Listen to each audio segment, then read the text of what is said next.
সুপ্রিয় দর্শক, আসসালামু আলাইকুম। আপনারা যারা আমাকে চিনেন জানেন আমি সাকাওয়াত আল সাকিব ট্রাভেলগঞ্জ চাঁদপুর থেকে সবাইকে আবারও স্বাগতম জানাচ্ছি। আজকের বিষয়টা ট্রাভেল সম্পর্কিত না, আজকের বিষয়টা হচ্ছে সামনে যে ঈদুল আজহা বা কোরবানির ঈদ রয়েছে সেই বিষয় নিয়ে।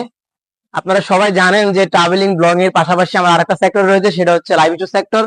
যেহেতু আমি এই সেক্টরের সাথে বিগত 4-5 বছর ধরে রয়েছি, তো সেই সুবাদে আজকে আমি আপনাদেরকে কোরবানির জন্য, পশু ক্রয়ের জন্য আপনারা যারা টেনশনে রয়েছেন, টেনশনের কোনো কারণ নেই।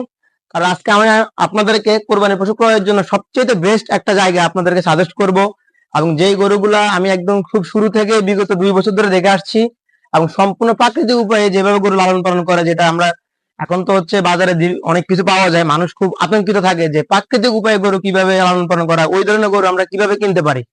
এবং যাদের হচ্ছে গরু রাখা নিয়ে সমস্যা রয়েছে, একদম আপনি চাচ্ছেন ঈদের দিন সকালবেলা আপনার বাড়িতে গরু পৌঁছে যাক, তো সেসব মানুষের জন্য আজকের আমার ভিডিওটা, এবং যারা মানসম্মত গরু চাচ্ছেন তাদের জন্য ভিডিওটা।